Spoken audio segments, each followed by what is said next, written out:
Hello. Welcome back. Welcome to the Lethal Library. This is episode what?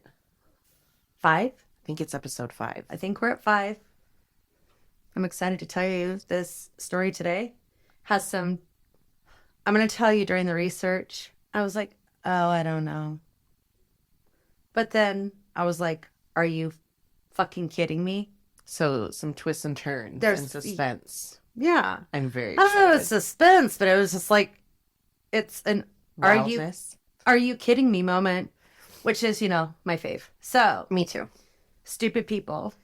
With love. Or just not even, of course, stupid people. They're murdering people. But just how do some people's lives end up just being involved in shit? Like with Good Roe, question. it's like murder after murder after. How do people know people? Fire after fire? So it's kind of, there's just a little thing in here that's just like, how does this even happen to a normal person? Because it's never happened to a person I've ever known in my entire life. So Oh, I'm excited. this is the story of Richard Albert Leavitt, also known as Rick Leavitt. But, for me, he'll just be referred to as Leavitt. All right, Leavitt, what do you got in store for us? On July 16th, 1984, Danette Jean Elg called the police after hearing someone outside of her home in Blackfoot, Idaho. She was really upset and worried, and the police did find signs of attempted entry, but nothing else when they came out to investigate.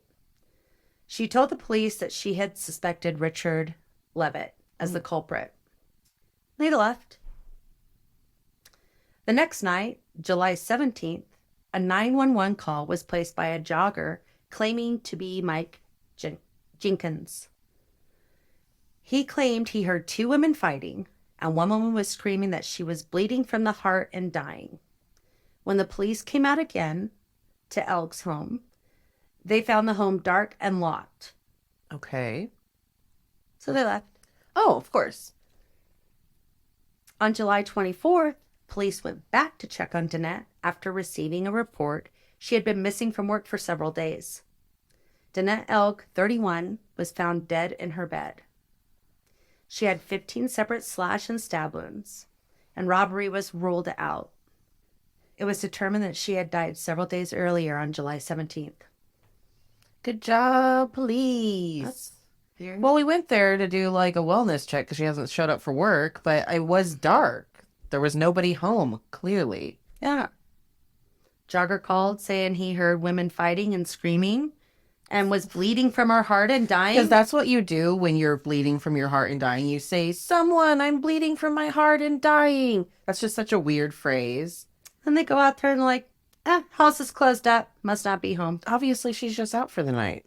Bye. Wild. These fucking idiots, dude. Danette was employed at the Idaho National Engineering Laboratory. Ooh. I know. She was the 1982 female graduate of the Idaho State Aeronautical School. The one. The bitch be smart. Yeah. She's Okay, awesome. Danette. She's working hard. She's doing her thing. Good for her. I would fail. Let alone you just think about the times. Oh, yeah, I'm sure The struggle was real. It had to terrible. be. It had to be. So, yeah, So she was she's a also go-getter. Fighter, too. Yeah, she was a go-getter. The same night, August 17th, that Danette was murdered, Leavitt went to the emergency room to treat a cut on his hand. Coincidence. So the police have no leads. What a shocker. With how hard they were investigating the 911 call. And the part where Danette said, I suspect Richard Leavitt on the first attempted break-in, but they still had no leads. This is wild to me. So this was all going on in July, right? Danette was murdered in July. In October, Thelma Wilkins filed a $600,000 claim against the Bingham County and the state of Idaho. Thelma was the previous roommate of Danette's. Thelma said she had been the victim of harassment and suffered damage to her reputation as a result of the repeated questioning and investigation by police officers in the death of Danette. So they just totally ignored, I think it might be Leavitt breaking into my house from Danette, and was like, let's go after the roommate. This roommate, these and I don't blame her. She said that she'd been harassed at her place of business and been kept under surveillance. And so this is October. For months. They're like hunting her. They're spending all this time and money surveilling her and looking into her when likely... Except for not the guy that... You're not looking into him at all? The victim stated, I think this person has tried to break into my house. Are they like friends with him or something? Is there a deep conspiracy? Oh my... Or possibly stupidity. That's weird. But on December 5th of that year, Richard Albert Leavitt, 26, is arrested for the murder of Danette Elg. That took a long time, especially given... Considering the circumstances.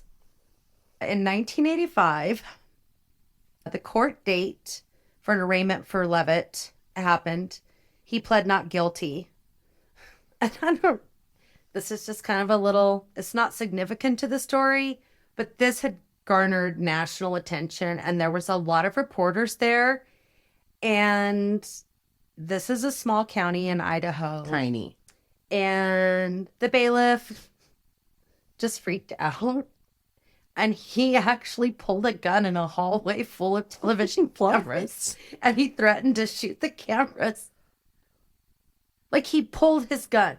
Wow. So I'm really starting to get a feeling that this police department, it's just a gut feeling that this police department is struggling hard with the everything, literally everything. Who does that? Yeah, you're on camera, bro. And that was more rare than... And that he threatened to shoot, the cameras. They're allowed to be there. Oh, I just can't even imagine the chaos. He just didn't know what to do. Like, there's not just people here paying traffic fines. He should definitely have a gun. Give him another gun. He's the type that should have one. Yes. Oh, I kind of think of like, is it Barney Fife? Right? Listen here.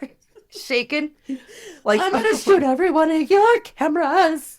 If reporters are scaring you in a courthouse, there's some bigger issues. I hope you never have to. I know he's a bailiff, so he spends most of his time there, but it's like, gosh, not doing good with the stressful situations, buddy. No. In May of 1985, Leavitt's attorney, Joy Kohler, asked for Leavitt to be released on bond, but it was denied. Shortly after the denial, Leavitt was hospitalized twice in the same day. How do you do that? Well, you know I know. I'm like, twice in a day. This is amazing. He was first taken to the hospital for a drug overdose. He had to have his stomach pumped after reportedly taking 24 pills that had been prescribed to him. He had saved them up in a cell and took them all at once. So this jail has an issue with their pills. I thought you were going to say he swallowed 24 razors with how Creech had abundance. I'm like, no, this is still county jail. Right. We're not to the Idaho State Correctional Center yet. So he Give just me a has minute. a handful or two of pills. Okay. They pumped his stomach and returned him back to his cell. But I don't think that they really cared how good he felt, because he ended up falling and he cashed his head. Oh, no. Like, okay, we got the drugs out of you. You might still be a little fucked up, but bye. You're out. Yeah, you're not going to be spending the day in a hospital bed. This is no vacation, bitch. Bye. So yeah, when he got back, he fell because he was probably fucked up. Well, yeah, shit, another trip. 2 vacations in one day. You again? Oh, I got a song in my head. Okay. In June, defense attorney Kohler asked for a change of venue due to the publicity. All these people, all these They're like, let's just change it. It's going to be so much better. It was denied. Quit asking for a change of venue. It's not Although, what's his fuck up? Vallow. They got it instead of Kohlberger. Which there is no venue with those two crimes that you could go to, in my opinion. They are so national. I know. Like, and this one was also national news. People know about it. I know it's not like a viral thing probably back then. There's probably people that hadn't heard of it or whatever, but you'd struggle to find somewhere where no one has ever heard of, like... Well, ask Barney Fife, man. Cameras were in the courthouse. It was being spread like wildfire. The bailiff was just trying to help the case. He's like, you're going to get us a change of venue. Too many cameras. I'm sure that's what he was thinking. So in September, the trial begins.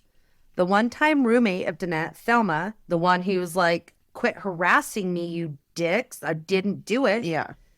Testified Danette had a drinking problem. This irritates me, by the way, what I'm going to tell you. Okay. I mean, yeah, the drinking problem, whatever, who cares, right? But the next part is so irrelevant. But this is so 1984. Let's hear it. So Thelma testified that Danette had a drinking problem and liked watching X-rated movies with friends. No. Scandal.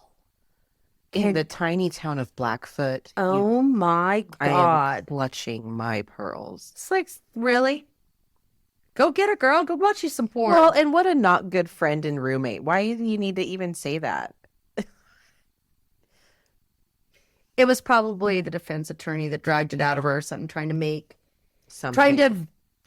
to, again, it's victimizing the victim again. It's just completely unnecessary. Because obviously, if you're watching a porno with a friend or friends, you can get murdered about it.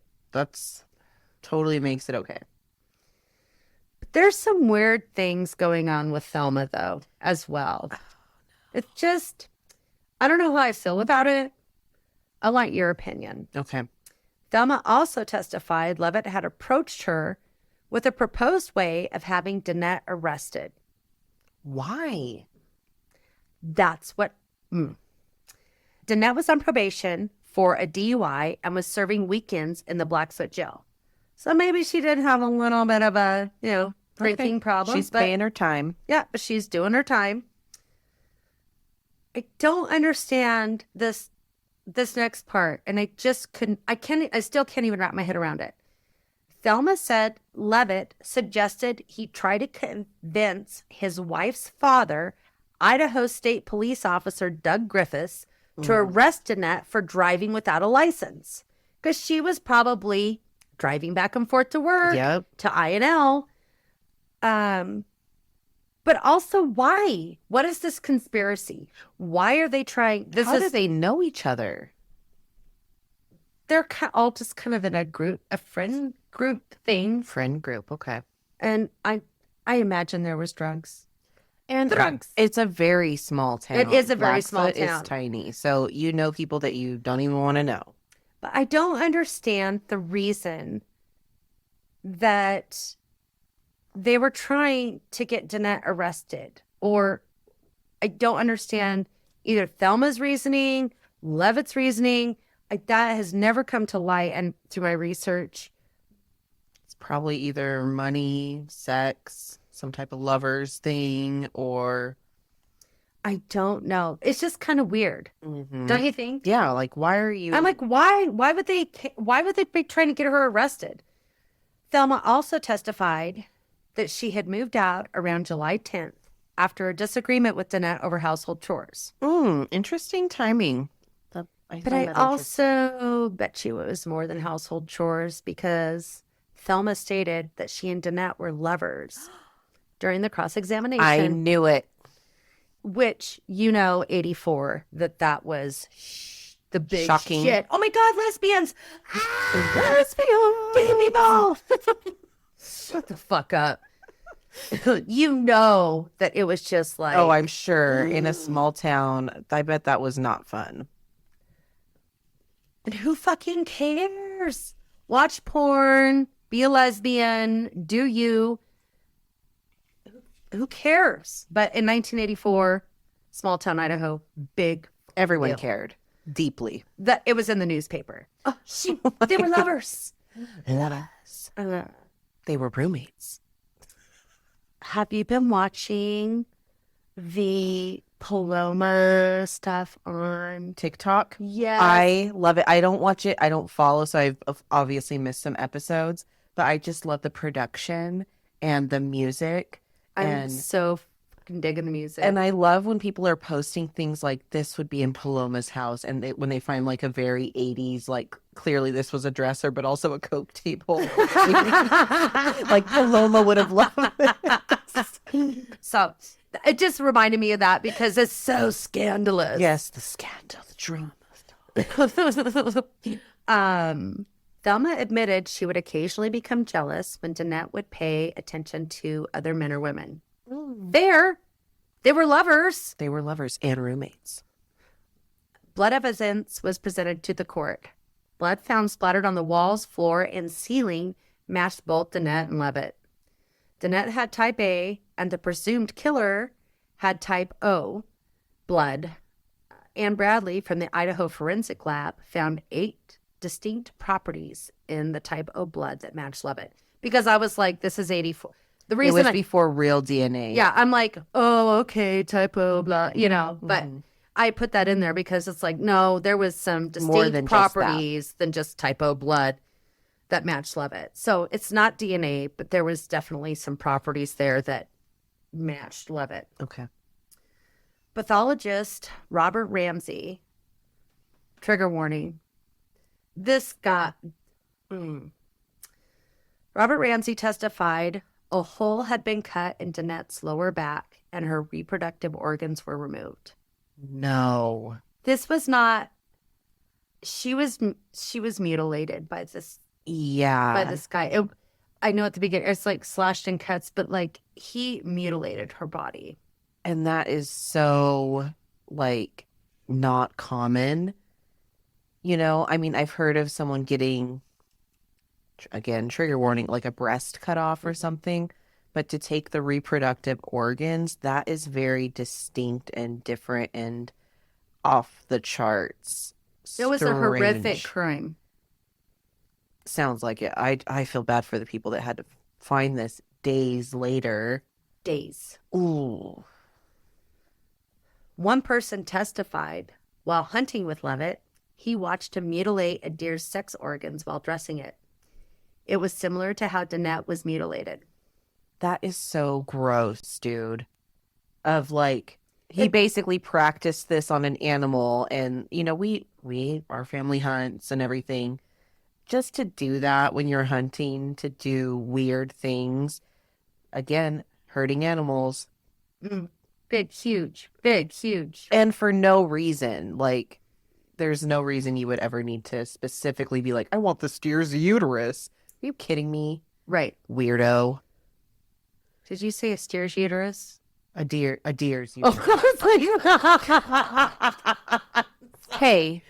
I'm so sorry. I was like, does Stephanie know what a steer is? Should we correct that? I'm sorry. I was trying to find my page. I was trying to find looking at me like that. I was like, I was like, do deers not have a uterus? It is now. Do I sound stupid because a deer has like a very special, like different part? Oh, I'm so sorry because I was listening, but I was trying to find my spot. So I'm so sorry.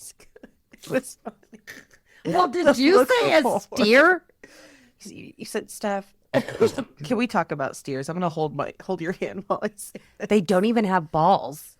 I wouldn't have known that. I love you so much. Okay. Okay. Drink break. The prosecutor also claimed the 911 call made by the jogger was Leavitt. Wow, they really did a lot of investigative work, finally. Yeah. That was bullshit. A former acquaintance of Leavitt, who was an ambulance driver, testified that Leavitt had contacted him and asked, how long does it take a dead body to smell? If you are an ambulance driver and you get that call from someone, I would immediately phone the police. I'd be like, listen, this person's my friend, but. And then also, we know what a tiny town Blackfoot is. So for somebody to be murdered a few weeks later after that'd be like somebody saying, Thoughts, connect them, please. Yeah. So how long do you think the police will take to look for a missing person? And then somebody shows up missing. I'm calling the popo. Yeah. Right there. They're like, oh, yeah, I do remember Ricky Leavitt was asking me about dead bodies, but that was, I mean, everyone does that. Everybody asks me that as an ambulance It's driver a because standard question. People want to know. I'm not here to save lives as an ambulance driver. I'm here to find dead bodies. No. Very strange. Leavitt claimed when he was arrested that he had cut his hand on a fan. Remember, he had his little trip to the emergency room? Okay. But when Leavitt testified in court, he said he actually cut his hand trying to stop his wife, Kathy, from committing suicide when he had grabbed her razor blade from her. A hero. Guys, thank goodness he was there to stop that. He said his wife was trying to commit suicide after learning Leavitt had an affair. Juicy. A letter from his mistress was introduced into evidence. Who's the mistress? I don't know. Paloma? Unimportant. But he was sleeping around. It wasn't the victim. No. And I think she even testified in court. I didn't take notes on that. I just wanted, it was a true thing that he was having an affair. Busy guy. Super busy, killing people, sleeping with other people. Being a jogger, being an actor, calling his friends about how much a body stinks Just when curious, it's dead. just curious. Curious guy. To address the blood evidence, Leavitt claimed to have had a nosebleed on July 10th at Danette's house. On the ceiling, sir? And wiped it up with some of Danette's clothes that were lying on the floor. Now remember, the 10th is when Thelma moved out. And if you're in someone's house, if I got a nosebleed, would you be like, oh yeah, Steph's just running to my hamper to grab my clothes for it? Oh no, it gets deep. He was saving someone from a suicide, probably too. Leavitt stated that he went to Danette's house that night to warn her Thelma was setting her up to be arrested while driving without a license. There's drugs. There is drugs so bad in this. I don't care. Drugs. While there, Thelma showed up and Danette told Leavitt to hide. And that's when he had the nosebleed. He went to her closet and hid from Thelma because he was telling on Thelma, which wasn't it Leavitt's idea?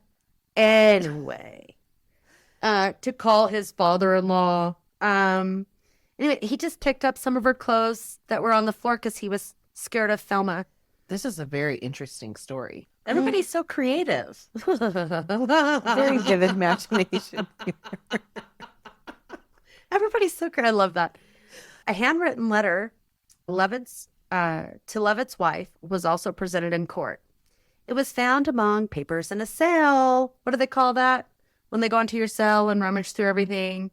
Like a cell check. Yeah. And they turn everything upside down. So during a cell check, I bet you these small town cops just dug it. They probably didn't have a reason. Barney Fife's in Just there. for fun. Oh yeah, I'm Let's sure. go. And Let's go flip this bitch up. Well, and I wonder how effective they were because I mean, with all what they do, over and they tipped over their trash can. They're like, nothing's in here. Nothing's in here. We're good, boys. Nothing to see here, guys. Just see the camera. The handwritten letter was presented in court.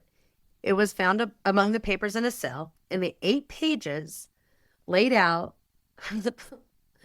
Leavitt stated the events days before the murder. He said to his wife, quote, "Be sure you memorize this, especially the times, because If our times are not right, they won't believe our story and I'll get convicted. He told her to say she noticed blood around his nose and she had asked him what had happened. So this man cheated on you. If you are taking requests and demands from jail, ma'am, no. Mm-mm. So that's how, she just was confirming the July 10th nosebleed. Sure. In the closet when Thelma showed up. It also said to read it until she gets it down pat. Interesting. But she never got it because it was in his cell. No, and I mean, obviously, his story, just the audacity. So he had to have known that his letter was found before trial, right? Because it was found before trial. Yeah, it was admitted to. Why would you even say that in trial? What? No, I'm sure it was something like, oh, it's just reminding her of the times. Because it's very important. It was very important. That's what your attorney's for, dumbass. I watched Clueless this weekend. Dumbass. I'm taking the dog. Dumbass. Is that Clueless? Legally Blonde. Thank you. Jesus. Okay, but I do love Clueless. I almost watched that, but I opted for the Legally Blonde. I was very ill, and You needed movies and rest. I did, and I watched more movies in the last week than I have probably watched in the last 2 years. It was fantastic. But now, you look like the 4th of July. Makes me want a hot dog real bad. Okay. Jesus. Well, all that evidence took the jury to deliberate for only 5 hours before they found Leavitt guilty of first-degree murder on September 25th. I mean, I'm sure they want to do their due diligence, but it does surprise me that it's still 5 hours. Because if I walked into that jury room, I'd be like, are we confused? They probably had lunch. They're like, we won't get our lunch we have to do at least 2.5 hours because then we get a break for lunch. And they're ordering like Subway today. I love Subway. I would be very interested to see the restaurants that were available in Blackfoot in 1984. There's probably 2. But I bet you they had a damn good cafe. A good cafe, a good diner. Small towns. In October, the defense attorneys asked for a mental evaluation to try to mitigate the possible life sentence Leavitt is facing. Okay. Possible life sentence? What about the death penalty? Yeah, that's interesting. In November, Kathy Leavitt, Leavitt's wife, 23, is facing perjury charges. Oopsie, Kathy. Prosecutor said, is that your man? It's my man. Sticking with them. In November, Kathy Leavitt, 23, is facing perjury charges. Prosecutors say she lied under oath about how Leavitt cut his hand. The only so that's coming up for Kathy, but we're at the sentencing hearing for Leavitt. Okay. And bad attorneys. I'm just gonna say this. Uh-oh. I mean, the only witness at the sentencing hearing before Judge George was a psychologist, David Groberg. He testified Leavitt has an intermittent explosive personality disorder that causes uncontrollable rage. Groberg also stated Leavitt was a dangerous person that should not be allowed back in society because he's liable to commit the same acts he's committed before. This is where your defense attorney has another psychologist that disputes. Because I haven't heard of this. No, that was it. He didn't call anybody. Explosive personality disorder. It's 1984. They're like, we're just making it up as we go. And I feel like with what we know, it's like, no, that's just being an awful man. Like, most awful men have this. But for his defense attorney not to get another psychologist up there, and he's just like, oh, okay. Okay. Well, I guess my client's a D-bag. You hired the pro. What am I to say? What? There probably isn't another psychologist in Bingham County He's either. probably done with this. Is he also a deputy at the police Probably. department? He's like, they told us they have a professional shrink up here, so That's who we're going to use. And sorry, bud. we're just going to roll the dice and see what he says. On December 19th, Leavitt was sentenced to death. So much for that mitigating the life sentence. I'm sorry. Leavitt was sentenced to death. Judge H. Reynolds George stated that this was a vicious attack, which it was, and that Leavitt was a threat to society. It was a very malicious, cruel murder. Completely brutal, and for what reason? That is just repulsive to me to think of someone. Well, of course, killing someone is already bad, But he knew thinking of her. someone slicing someone up for some surgery like that, like it's not a surgery, but like to slice someone up that way and then it was gone, right? Where did it go? Yeah. Where is it? Like that's so strange, Sick so fuck shit. gross. After he was sentenced to death, all of it did was shout Merry Christmas to his family What? as he left the courtroom. Okay.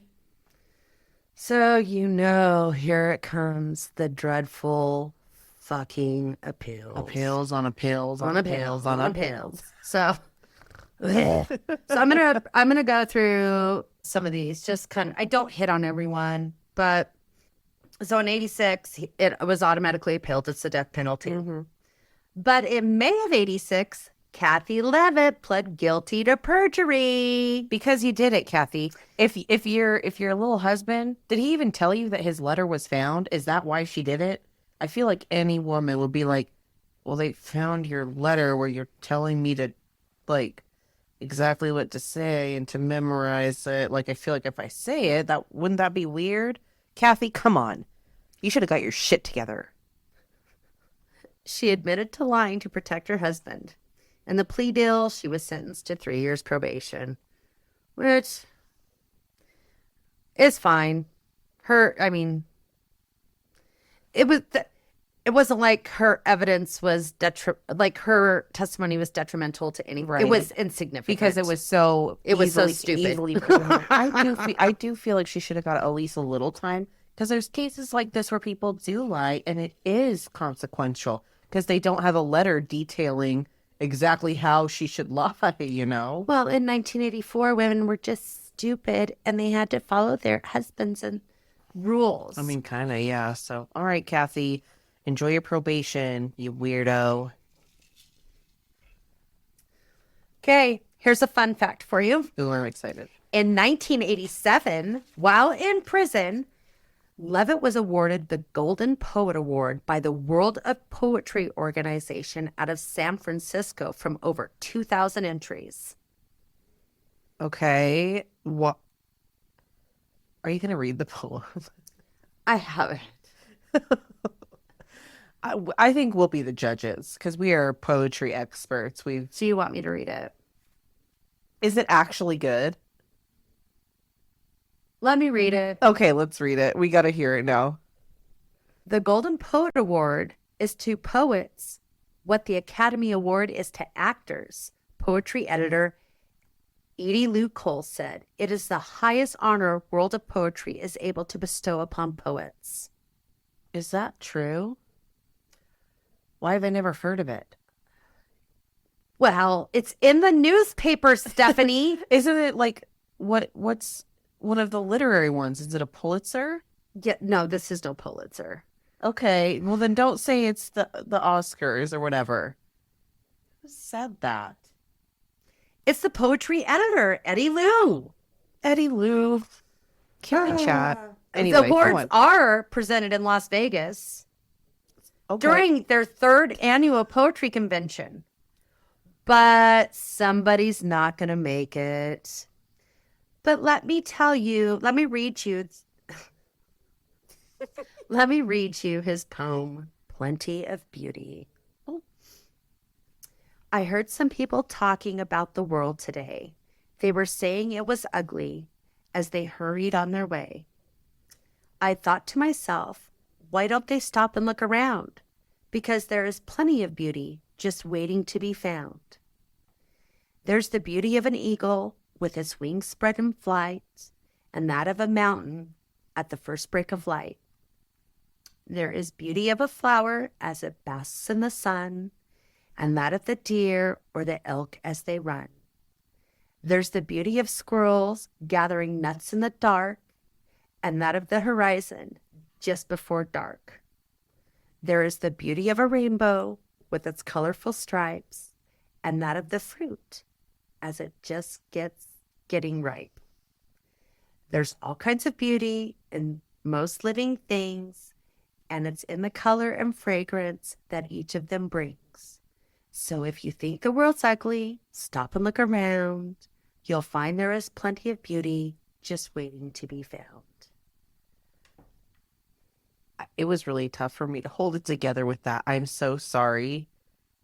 I read it fucking beautifully, though. You read it beautifully, and it would make a great children's book if you like were making your first children's book. Mm-hmm. Sure.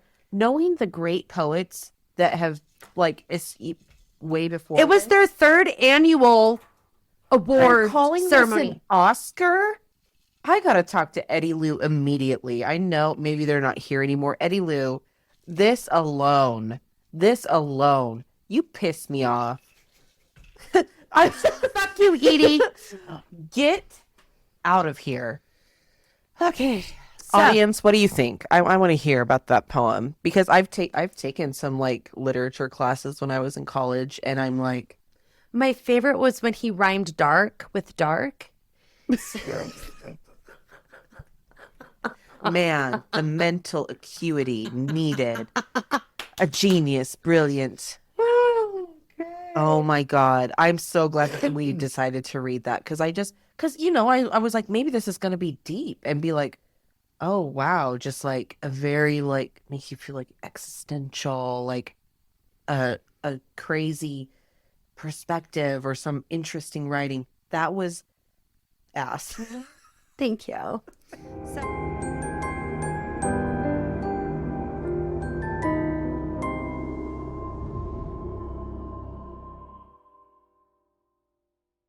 So we are in 1989. In May, the Idaho Supreme Court ruled to uphold Leavitt's conviction, but overturn the death sentence. Okay. The High Court stated Judge George had failed to weigh mitigating circumstances which have warranted a life sentence. A resentencing hearing was held in December. Leavitt's mother testified about how Leavitt's relationships with both of his sons have been growing and improved, which probably means he was a shitty dad because he was probably doing drugs. I mean, I'm just a lot of assuming. But reading between the lines here. Yeah. And a woman who had been communicating with Leavitt for quite some time stated his poetry was uplifting and encouraging to her when she felt down. Did she? I'm so sick of this fucking poetry. I'm sorry. I know. Girl, get out of here. Go get yourself a book from the library. Stop. Go get you some Paloma Diamond. Diamond Paloma. Wait, is it Paloma Diamond? Paloma Diamond. Valyn Matthey, Danette's sister, heads up the push for a victims' rights amendment. Get it, fucking girl. Not kidding. This is bullshit. She was excluded from most of her sister's trial because the defense had subpoenaed family members.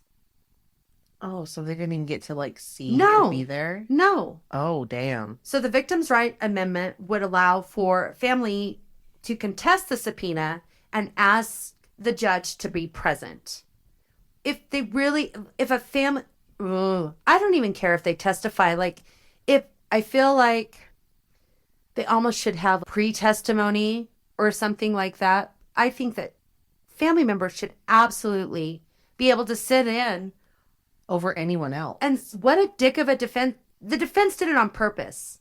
The sister really had nothing important to say. I don't even recall it reading any of her testimony. But as soon as they're subpoenaed, they can't sit in on their own family members' trials. Go fuck yourself. Good for her. Ugh. 1990, February, Leavitt was once again sentenced to death at his resentencing. And here we go with another appeal.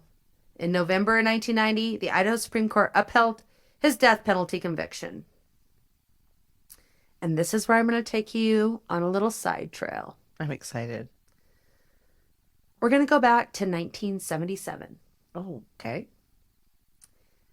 18-year-old Kurt Corneliusson's body was found on Sunday, July 25th, 1977, near Blackfoot, Idaho. He was shot behind the left ear with a .38 caliber handgun. Kurt was last seen on Saturday at a Blackfoot, Idaho residence. Later that week, the authorities announced that they were seeking a 22-year-old man, Robin James LePage, as a suspect in the shooting. LePage escaped from the state hospital south of Gooding, Idaho, on July 23rd, along with a 15-year-old juvenile. Ooh. LePage was sent to the hospital for a mental evaluation after he was arrested and charged with a total of 19 burglaries. Police placed a warrant out for LePage on first-degree murder, 5 counts of burglary, and 1 charge of grand larceny. The information given by the juvenile accused LePage of burglarizing the Spudnik Equipment Company and stealing a pickup from Valley Equipment Company on July 23rd. Okay. Which is so Blackfoot, Idaho, right? All this farming community. The youth also stated that Kurt was shot while he was hitchhiking home. LePage and the youth met Kurt and his friend Richard Leavitt at a party that night. The authorities quickly found LePage. He was in Spokane on a federal charge of unlawful flight to avoid prosecution. He waived extradition, so the sheriff went to get him.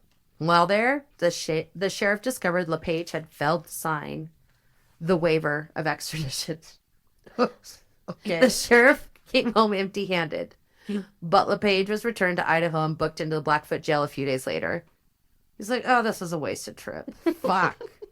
God, I'm going to go home. I'll be back. I forgot the one thing to get The him to one fucking thing I needed. Shit. He said he was going to come. Fuck. We had a verbal agreement. It's on a handshake, bro. Kurt's family files a lawsuit against the hospital claiming the hospital should have known LePage was dangerous and should have kept him secured. This was eventually dismissed, of course. And I even have this in my notes. There are several incidents of people escaping this mental hospital. And I might do a little tiny, mini-sode on that because I could have went through the trenches Problematic. with this. Oh. Basically, they had no they're like, oh, you're in jail, but we're going to take you to get a mental eval. And then they were just placed in a hospital. Were we supposed to watch him or something? He's in here for what? Who? We don't even have the check-in paperwork done and he's escaped. It was fucking 80s and 70s were fucking What do you want me to do? Oh, we're supposed to watch. Oh, he was in jail and you're just, okay, well, So I do feel that was a valid lawsuit against, my fucking kid was killed because you neglected to keep this guy under wraps who was obviously a bad person. He was 19 burglaries? That's excessive. And then at what point you're like, oh, well, I want to know who decided, oh, well, he's a thief, so he must be mentally ill. Let's go get that eval. Shut the fuck up. He was a... Rant over.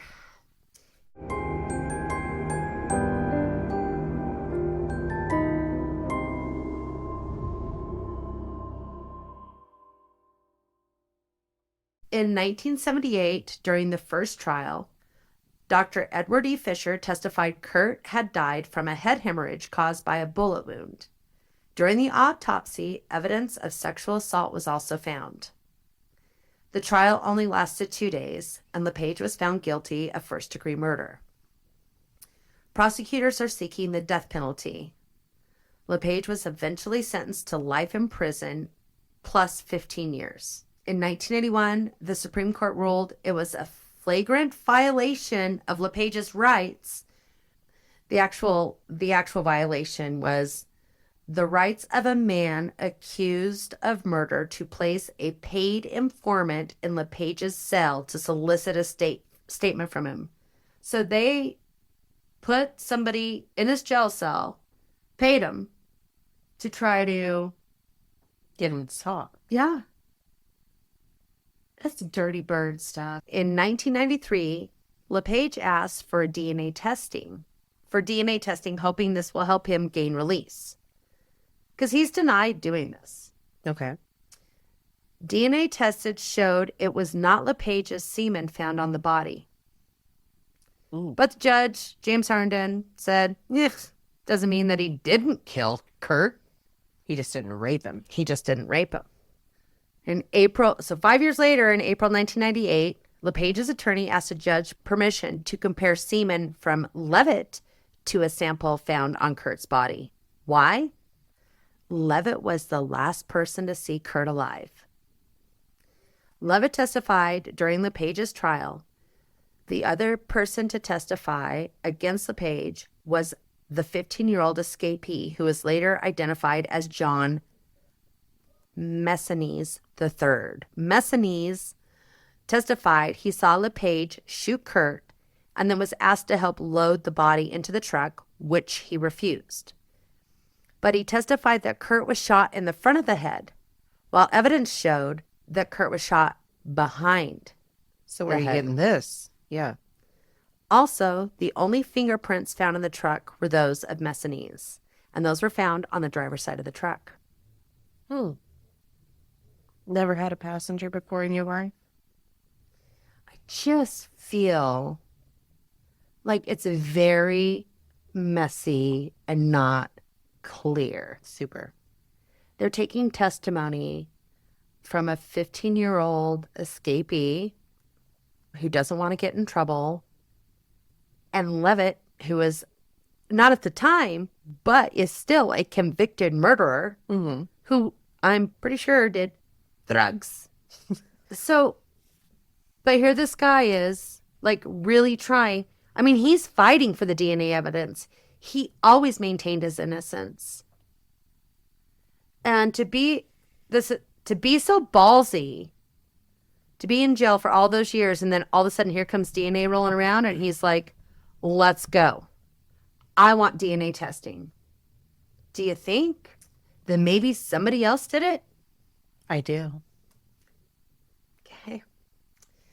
Conveniently, in 1999, despite his life sentence plus 15 years, LePage is released on parole after 20 years behind bars. Oh my God. I think it was 22 years. In 2000, Leavitt's DNA was tested, but was not a match either. Okay. LePage was still fighting for a new trial up until 2004, which was eventually denied. He was adamant. He wanted this off his record. Yeah. So I'm just saying, Leavitt murdered somebody, but also was the last person to see somebody that was murdered. And the people who were suspected of murdering him, their DNA was not a match. Makes you think. That was my little I'm glad that you brought that up. little side swoop. Just because It also brings light to how many people are wrongfully convicted. Yeah. It's wild, especially from this era. Oh. And imagine how many way before this, when they didn't even have a way to test blood types, where they're like, looks like your blood to me. You bleed kind of like that. In the year 2000, Leavitt's conviction is overturned by the Ninth U.S. District Court, Judge Windmill, due to a jury instruction that may have insinuated, big word for me, kids, Leavitt's guilt. The instruction in question was given what was called protect the innocent language, which could have been confusing, misleading, and ambiguous, and could have insinuated Leavitt's guilt. Okay. I looked this shit up. I couldn't find what the instructions were. I even Googled what that meant. Nothing. So, sorry. I wanted to know. But there was something that the Supreme Court said this could lead a jury pool to believe that they have to do XYZ when that shouldn't be there. And I want to know what he said, but I couldn't find it. I was so pissed. Give me the deets. Idaho Attorney General's office was asking the judge to reconsider the decision. In 2004, Leavitt's conviction overturned again because the sentence was imposed by a judge and not a jury. And we've seen this time and time again with Idaho death row cases. They were not following the fucking rules, which has led to these years and years and years of appeals. And just a nightmare. Just fucking have the jury convict them and sentence them. Both. Thank you. I think we fixed that. Why did the judges not know the rules? Or did they know and not care? Who knows? Well, it wasn't Idaho rules. It was Idaho's rules were that a judge could do it. But the federal rule. But the federal rule is like, no, you can't. It's against the Constitution. So they should have known. It took them a lot of years to fix it, which is fucking stupid. Can't and that's just why be we like, have. That's how the good old boys do it. And this is why we have people sitting on death row for years and years and years. In 2011, the death penalty was reinstated for Leavitt. Okay. And in 2012, Leavitt had been on death row for 26 years. And his last-minute appeal was rejected. On June 12th, 2012, Leavitt, at age 53, was dead by lethal injection. Okay. And I believe he was the last person executed. I think so. That timeline sounds good to me because I can't remember. But you know my memory. Let me just Let's verify, folks. Stay tuned. Idaho death row executions. Yeah. So he's the last person. So 2012 is the last time Idaho has executed someone on death row, which honestly surprises me because I feel like Idaho wants to be like Texas quite a bit, in my opinion.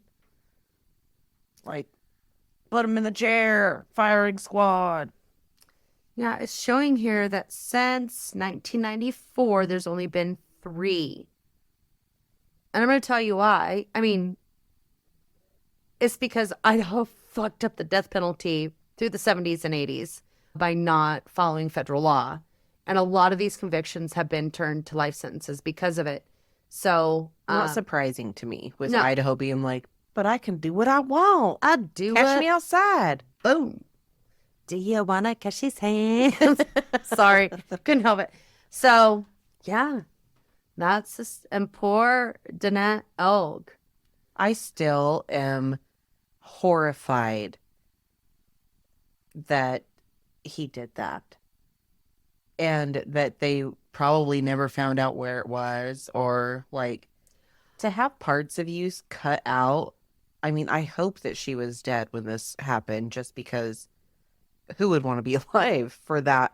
But to have someone desecrate a body so just, it's abhorrent to me. Like, and for the police to take 5 fucking months to arrest this dick who Did the work for you. Jesus Christ. Like, Slam dunk.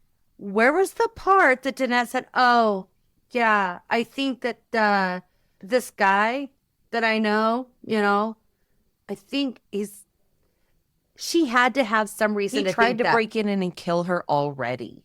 She had to have a reason. And I don't know but when you get you're a creepy fucker. There was something going on in all of their lives that made Danette say, I am pretty sure this is who it would be. Whether it was drugs, sex, money, jealousy, whatever. Something. And she's like, Something oh, I think it's happened. this dude. I think it's this dude. I wish we knew. Oh my gosh, I'm like, well, I know that somebody attempted to break into your home, but catch you later. They didn't say, maybe you should go stay at a friend's house, or do you have a family member you can go stay with for a few days? And let's No, see how and when this someone tried to report, I think that it isn't funny, but I feel like he did that fake 911 call several days later, right? The day he killed her, the jogger was the day that she died. My heart is bleeding. I'm dying from my heart. Oh no, my heart is bleeding from my heart and I'm dying and it's a woman here killing me. Two women fighting. He was trying to set up Thelma. Mm-hmm. Totally was. What a douchebag. He thought that he had the perfect plan, clearly. He thought Drugs. he was way smarter. Yeah, that's a little bit of that methamphetamine or cocaine, probably cocaine confidence, I'd say. Yeah, 84. Yeah. Well, cocaine confidence. Anyway, thank you for telling me. This was a very interesting one for me and unbelievable. Totally like a soap opera. It was total soap opera. And there's so much that we don't know about it. And it was I know. still... I wish I was rich so I just want the court transcripts. They're just so expensive. Mm-hmm. I would be like, yes, please. I will pay the $5 a fucking page. I want to read the whole damn thing. But, we're not there yet, kids. Maybe. Thanks for hanging out with us. Yeah. Hope you guys like this as much as I did. And like, follow, Subscribe. all of those things. Push the buttons. Tell your essentially. word of mouth is the biggest thing. So if you like our storytelling and we make you laugh a little bit, please tell your friends, family. If you don't like it, write us an email and we'll you know, listen. we'll read it. I love you. You're honoring. You can get a hold of us at thelethalibrary@gmail.com. Also, Facebook, Insta. Yes. And TikTok. You're we're working on trying. it. You're working on it. I feel like a boomer with this TikTok. You guys. I'm a constant lurker on TikTok. I've never posted anything, so coming soon to a I TikTok. have faith in her. My dog has a TikTok account. She can do this. If my dog can do this, Okay. Well, he is kind of special. he's a very I taught him how to do it. No, I'm just kidding. 40. Post your TikTok, sweetie. Alrighty, guys. Have a good night. Bye.